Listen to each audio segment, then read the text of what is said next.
to show you how to take a Newsela article and send it as an assignment to a student or a group of students. So this is the Newsela website. You do need to create an account to have access to all of these articles. You can see right here that I'm signed in, but it's free for educators. So first thing I'm going to do is find an article. You can do search or browse. There's hundreds of them here. I'm just going to choose the first one I see here. You also can see that there are reading levels to choose from. So take a look at that and make sure it's appropriate for your student. I'm just going to choose Max, which is good for older students, high school. So at this point, I need to create a PDF and send it to the student. So right here, you're going to tap on print. You're not going to print, but this is the method to get there. So you can choose just the article if that's all you want, is for the student to read the article. If you'd like them to complete a comprehension quiz, there are 4 multiple choice questions at the end. You can also choose the answers as well for yourself if you want to save that for grading purposes. So I'm going to choose article and quiz. So you can see here, you've got the article, and then you have your 4 comprehension questions at the end. So I'm going to go to my share button here, and I'm going to open this in my drive.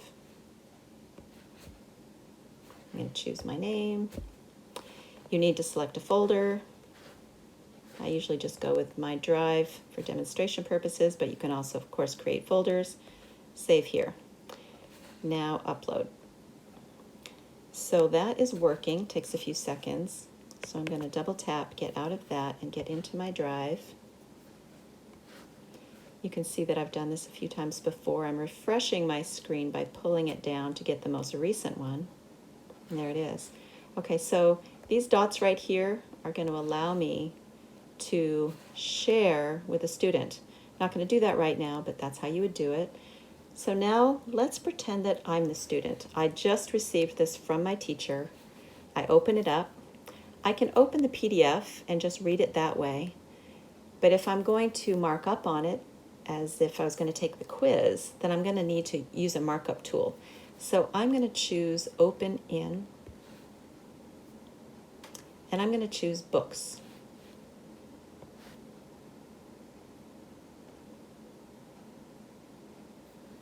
So now I'm in Books, as you can see.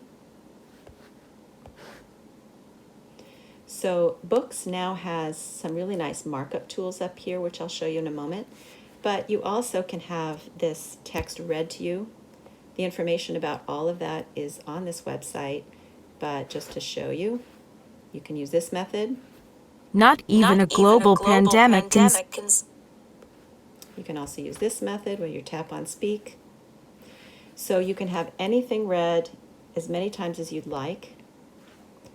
Then when you go to answer the questions, you can use the markup tool. So up here is the tool. You're going to tap on it. You have highlighters, which is nice.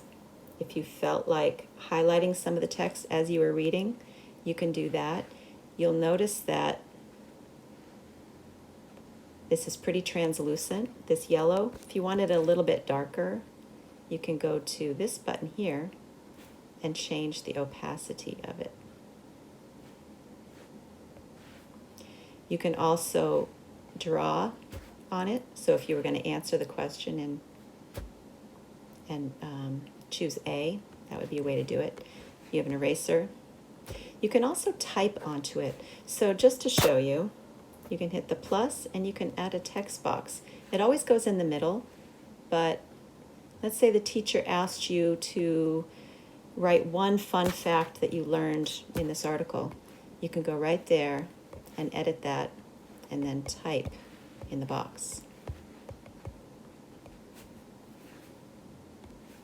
So you're finished with your quiz. You're going to go back to the library, and now you can see that you've got some dots under here. You can share this back to your drive, or you could email it to a teacher. You could choose mail right here. You could send it back to your drive and then share it back to the teacher there. Pretty simple.